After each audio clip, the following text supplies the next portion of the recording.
There is no doubt that the Boko Haram insurgency is advancing in recent months in Nigeria, with the governors from the northeast region gathered on Thursday in Damaturu, Yobe State, for the 11th meeting of the Northeast Governors Forum, with a focus on tackling the resurgence of Boko Haram insurgency, widespread poverty, and the region's infrastructure deficit, which Reno Omokri, former presidential spokesperson on new media to ex-President Goodluck Ebele Jonathan, had in a post in recent times shared his observations and experiences he had while working in the presidency, explaining how the successes gained in the fight against the Boko Haram insurgency during the presidency led by Goodluck Ebele Jonathan and how the successes started dwindling under the presidency of retired military General Muhammadu Buhari. Punch newspaper reported that the meeting of the Northeast governors, which opened Thursday at the Yobe State Government House, brought together leaders from the 6 states in the region, including the host governor, Maimala Buni of Yobe, and the chairman of the forum, Governor Babagana Zulum of Borno State. Governor Zulum, in his opening remarks, expressed deep concern over the recent resurgence of insurgent attacks, which he said threatened to undo the significant progress made in the fight against Boko Haram. The recent re-emergence of attacks by insurgents is a matter of serious concern capable of undermining the successes already recorded in the theater of war, he said. Although we commend members of the armed forces for their efforts in fighting insurgency, we must collectively work to bring this war to a successful end. The governors agreed that combating the insurgency would require not only military efforts but also urgent socio-economic measures to address the root causes of the conflict. Zulum highlighted the alarming levels of poverty in the region, calling it both an economic and humanitarian crisis. He emphasized the need for short and medium-term strategies focused on revitalizing the region's agricultural sector, including supporting farmers, investing in irrigation systems, and promoting climate-resilient agricultural practices. However, Zulum acknowledged that agriculture alone could not lift the region out of poverty. He urged his fellow governors to focus on creating an enabling environment for the growth of small and medium-scale industries and to encourage private sector investment and innovation in the region. The era of lamentation has gone. We come together not to lament our problems but to provide solutions, he said. We have the duty to provide our people with basic necessities of life and to create opportunities for them to thrive in a peaceful and secure environment. In his welcome address, Governor Buni of Yobe stressed the need for government action to create employment opportunities for the region's youth, who remain vulnerable to recruitment by insurgent groups and criminal organizations. We have a moral obligation to make agriculture attractive, affordable, and profitable, Buni said, adding that the region must harness its vast arable lands and large population to ensure food sufficiency and economic prosperity. The governors also used the occasion to commend President Bola Ahmed Tinubu for his leadership during this challenging period, offering their support for the national policies aimed at strengthening Nigeria's unity and prosperity.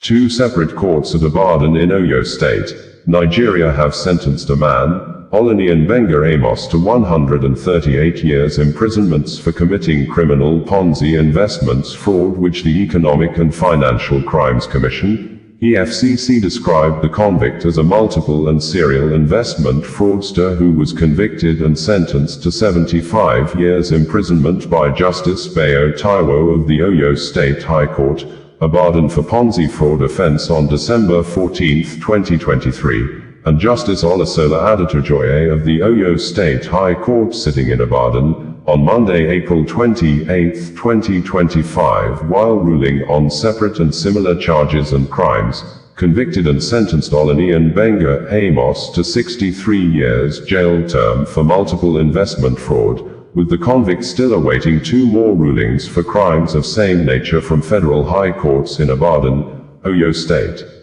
Details of the report as contained in the news release made available by the Public Relations Unit of the Economic and Financial Crimes Commission, EFCC, reads verbatim below.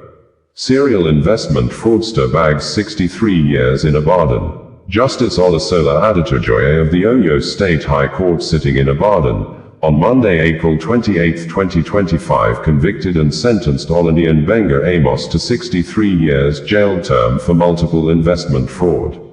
He was convicted alongside his firm, Detorred Heritage Investment Limited. They were prosecuted on 30-count charges by Ibadan Zonal Directorate of the Economic and Financial Crimes Commission, EFCC, bordering on obtaining by false pretenses, an offense contrary to Section 1(1)(a) and punishable under Section 1(3) of the Advance Fee Fraud and Other Fraud-Related Offences Act 2006. Count 21 of the charge reads, that Olaniyan Benga Amos and Detorred Heritage Investment Limited on or about 18th of June, 2020, at Ibadan, within the jurisdiction of this Honorable Court, with intent to defraud obtained the sum of 995,000 naira, 995,000 naira, only from Bada Titlope, when you falsely represented to him that the money is meant for registration and investment with Crime Alert Security Network with a promise of 30% return on investment in 6 weeks, 30 working days, which representations you knew to be false and thereby committed an offense of obtaining money under false pretense contrary to Section 1(1)(a) and punishable under Section 1(3) of the Advance Fee Fraud and Other Fraud-Related Offences Act 2006. Another charge reads, that Olaniyan Benga Amos and Detorred Heritage Investment Limited on or about 29th of January, 2020, at Ibadan, within the jurisdiction of this Honorable Court, with intent to defraud obtained the sum of 920,000 naira, 920,000 naira, only from Onifade Isaac Olawale, when you falsely represented to him that the money is meant for registration and investment with Crime Alert Security Network with a promise of 30% return on investment in 6 weeks, 30 working days, which representations you knew to be false and thereby One of the witnesses called by the federal government of Nigeria to testify against the leader of the indigenous people of Biafra, IPOB, Nnamdi Kanu, over the alleged act of terrorism, secretly gave his testimony on Tuesday before the Federal High Court sitting in Abuja, with the coordinating lawyer to Nnamdi Kanu, Barrister Aloy Ejimakor, saying, the FG witness was only identified merely by initials and the person gave his testimony against Nnamdi Kanu behind the screen, following the application filed by the federal government lawyers as approved by the trial judge to keep the identities of the FG witnesses secret. This, Aloy Ejimakor tweeted while the court proceeding was ongoing, that the federal government only has 3 senior advocates of Nigeria, SAN, that 6 SAN have stood firmly behind the detained Biafra leader. According to Aloy Ejimakor tweet, the court in Mazi Nnamdi Kanu's case has convened. The judge is on seat and appearances for the parties are being announced. Federal government has 3 SAN. MNK has 6 SAN. The die is cast and we're primed and ready to rumble. Update. Today's MNK hearing has been concluded. The prosecution presented its first witness who was not identified by name but by initials only, and he testified from behind a screen, as was approved by the judge. On the 2nd of May, we shall cross-examine him and test his veracity. A day earlier, Aloy Ejimakor said, update, in addition to Chief Kanu Agabi, SAN and Uchenna Njoku, SAN, 4 more SAN have joined Mazi Nnamdi Kanu's legal team. There, Professor Onyechi Ikpizu, SAN, Emeka Etiaba, SAN, Mela Audu Nange, SAN and Dr. Joseph Akubo, SAN. They will all be in court on the 29th of April, 2nd and the 6th of May. Meanwhile, the Federal High Court sitting in Abuja gave the federal government the nod to shield identities of witnesses billed to testify against the detained leader of the proscribed indigenous people of Biafra, IPOB, Mazi Nnamdi Kanu. As the trial judge, Justice James Omotosho gave the approval in a ruling he delivered on Tuesday.